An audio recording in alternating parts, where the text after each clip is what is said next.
اب دوبارہ سے میں کسی کی بات نہیں سنتا، آپ مجھ سے ناراض نہ ہو گئے تو یہاں تو مسجد کی کمیٹی کا صدر کسی سے کنٹرول نہیں ہوتا، سارا کچھ بگڑتا ہے تو بگڑ جائے الا ماشاءاللہ، لیکن ہمارا مزاج ہے ماں بدولت نے جو کہہ دیا وہ ہو کے رہے گا۔ پتھر برسانے والے، تکلیفیں دینے والے، اذیتیں دینے والے حضور کے سامنے گردنیں جھکائے کھڑے تھے، بتاؤ بھائی تمہارے ساتھ کیا سلوک کروں، فتح مکہ کے دن اعلان ہوگا۔ انہوں نے پتہ کیا کہا؟ انہوں نے میرے محبوب کے عظمتوں والے باپ کا ذکر چھیڑ دیا، کہنے لگے آپ بھی بڑے ہی قریب ہیں، اور آپ کے والد عبداللہ بھی بڑے ہی قریب، بڑے قریب باپ کے بیٹے ہیں آپ، وہ بڑے قریب تھے۔ نبی پاک علیہ السلام نے فرمایا اگر تم نے یہ کہا ہے تو جاؤ، پھر تم پر کوئی بدلہ نہیں، تمہارے ساتھ وہی سلوک کرنا ہے جو جناب یوسف نے مصر آئے ہوئے بھائیوں کے ساتھ کیا۔ انہوں نے کنویں میں پھینکا تھا اور جناب یوسف نے سینے سے لگا لیا تھا، لہذا تمہارے ساتھ وہی کچھ کرنا ہے۔ وہ لوگ حضور نے انہیں معاف کر دیا۔ میں اگر ایک جملہ کہوں تو شاید آپ کو اچھا لگے اور آپ کہیں کہ یہ جملہ کوئی کسی اچھے ادیب نے اور کسی اچھے دانشور نے بڑی اچھائی سے کہا ہے۔ حضور نے انہیں معاف کر کے رہا کر دیا، پر وہ قیامت تک کے لیے میرے نبی کی زلف کے قیدی بن گئے۔ میں جاؤ نا جاؤ، میں نے تمہیں رہا کیا۔ نبی پاک علیہ السلام نے انہیں رہائی دی اور انہوں نے بلند آواز سے کلمے پڑھنے شروع کر دیے۔ وہ سارے حضور کی زلف کے ناظرین کے غلام ہو گئے۔ معاف کر کے کسی کو غلام بنایا جا سکتا ہے، بدلہ لے کر غلامیاں نہیں ہوتی، محبتیں پروان نہیں چڑھاتے، لیکن وہ ہماری طبیعت ہے، مزاج ہے۔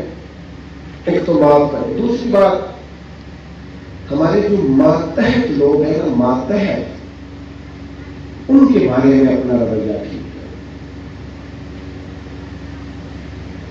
ان لوگوں کو اللہ تعالیٰ نے پیسے دیے ہیں نا، یا مالک نے انہیں کوئی عہدہ دے دیا ہے، یا ان کے پاس 10 20 50 200 لوگ کام کرتے ہیں، وہ تھوڑا سا سوچے کسی وقت بیٹھ کے کہ میں آج ایک فیکٹری کا آنر بن کر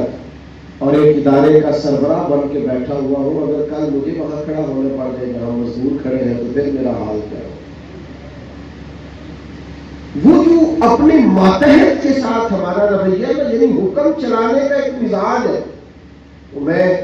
ایک دفعہ ایک بڑی محفل نعت میں مہمان خصوصی بنا لیا گیا، تو میں نیچے اتر رہا تھا تو کچھ صاحب تھے اس محفل میں جو کسی خاص نشست پر وہ بھی بٹھائے گئے تھے، اور میرے ساتھ وہ باتیں بھی کر رہے تھے۔ باتیں کیا کرنی ہوتی ہیں، بعضوں کا زیادہ مسئلہ تو تصویروں کا ہوتا ہے، تو بھی چل رہی تھی اور نظام چل رہا تھا آگے آگے۔ تو میں جب نیچے اترا تو ایک غریب آدمی میرے گلے میں پھولوں کا ہار ڈال کے کہنے لگا پیر صاحب میں بھی سینہ ملا لوں۔ تو ان سے سینہ جو ملا تو میرے کان میں کہنے لگے وہ جو آپ کے ساتھ کان میں ہنس ہنس کے باتیں کر رہا تھا، میں اپنے بڑی بڑی کراتا اسے کو مزدوروں کا حق بھی صحیح ادا کیا، آج بھی کیتی جاتے ہوتے، لوگ بھی بیتی جاتے ہو، کھو کے مال یتیمہ دا بھیڑ مسیتی جاتے ہو، تسی پھٹ بھی لاندے سیدھے نہیں، اور ٹوپیاں سیتی جاتے ہو، نفس تے چھری پھیر دے نہیں تے دمبے کیتی جاتے ہو، فرض بھلائی بیٹھے ہو، فرض بھلائی بیٹھے ہو، فرض بھلائی بیٹھے ہو، ایویں نفلا نہیں کی جاتے ہو، اور 10 تے سے گلے شارو ایک ہی کی جاتے ہو۔ عجیب مزاج ہے۔ نوافل کبھی ترجیح اس طرح نہیں ہونی چاہیے کہ فرض پیچھے رہے۔ بہرحال جس کا جو حکم ہے وہ بات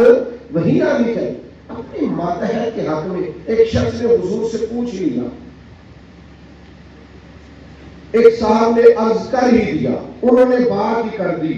عرض کی، یہ سنن ابو داؤد شریف میں موجود ہے، کہ یا رسول اللہ میرا ملازم بڑی غلطیاں کرتا ہے، آخر کتنا کو معاف کر دو؟ کوئی حد بھی ہوتی ہے، بڑی غلطیاں، بڑی کوتاہیاں، بڑی کمزوریاں، اس نے گن کے معاف کرنے کے لیے حضور کتنی بار معاف کروں؟ آخر بعض لوگ بعض باتیں جھلملا کے کرتے ہیں نا، حضور آخر کتنا کو معاف کروں؟ نبی کریم علیہ السلام نے بیان فرمایا اگر تو نے ਉਹਨਾਂ ਨੇ ਬਣਾ ਨਹੀਂ ਦਿੱਤੀ ਪਰਾਂ ਕਰ ਬਸ ਕਰਤੇ 4 ਮਿੰਟ ਦੀ 10 ਮਿੰਟ ਦੀ ਬੇਟਾ ਇੰਨਾ ਹੀ نہیں میں بتایا 10 ਮਿੰਟ ਦਾ ਕਰ ਲਾ میں حدیث پاک ابو داؤد شریف کو سنا ہمیں تسی نہ دسنا جا کے کہا کسی نے ایک دن میں کتنا معاف کرنا ہے چلے نہ بولے آپ کی مرضی حدیث تو ہے حدیث تو لکھی ہے کتنی دفعہ میری طرف دیکھو بیٹا کتنی دفعہ جی چلو حضور نے فرمایا اپنے غلام کو آپ 70 نہ کریں تو تجربہ تو کریں کہ کیا ہم نے کبھی 7 دفعہ بھی معاف کیا ایک دن حضور نے فرمایا 70 دفعہ معاف کر اور ایک شخص کو تو نبی کریم نے ان لفظوں سے تنبیہ فرمائی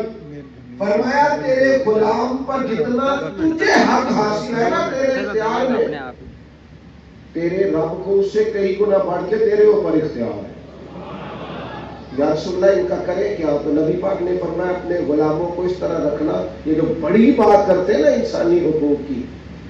وہ ملازم اصول دے رہے ہیں کہ نوائی ہے میں کبھی باری پایا نوائی ملے آدھا